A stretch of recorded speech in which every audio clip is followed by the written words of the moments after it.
अगर आप अपने जीवन में चाहते हैं कि परेशान ना हो, आपके रिलेशन अच्छे हों, आपको कोई परेशान ना करे और सबके साथ आपका संबंध अच्छा हो, चाहे घर परिवार में हो या फिर चाहे किसी से भी, तो उसके लिए आपको अपने कर्तव्य का पालन करना चाहिए।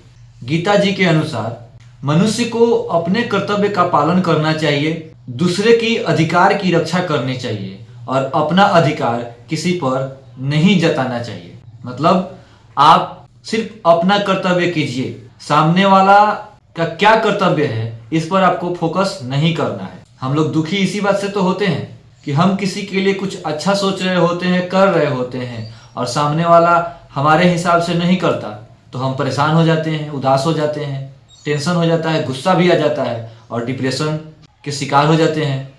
तो इससे बचने का सबसे आसान तरीका यह है कि हमें दूसरे से उम्मीद नहीं रखनी है और अपना कर्तव्य कर्म करते रहना है। कर्तव्य कर्म कहने का मतलब है कि जो आपका अधिकार है करना, जो करना सही है। जैसे माता पिता के लिए आपका कर्तव्य क्या है? उनकी सेवा करना। बदले में उनसे आप कुछ न चाहें, उनसे कोई उम्मीद न करें।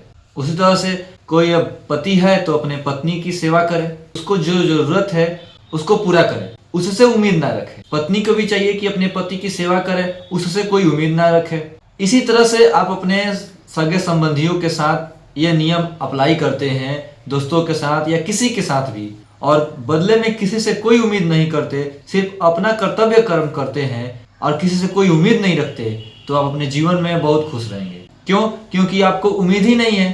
अब वो चाहे वो उस काम को पूरा करे या ना करे, अगर कर देगा तो खुश और नहीं किया तो भी कोई दिक्कत नहीं है। इसलिए अगर आप अपने जीवन में खुश रहना चाहते हैं या अपने जीवन को अच्छा से जीना चाहते हैं तो सिर्फ अपने कर्तव्य को कीजिए। दूसरे के कर्तव्य को मत देखिए कि उसका कर्तव्य मेरे प्रति क्या है, इस पर ध्यान मत दीजिए, सिर्फ अपना कर्तव्य कीजिए।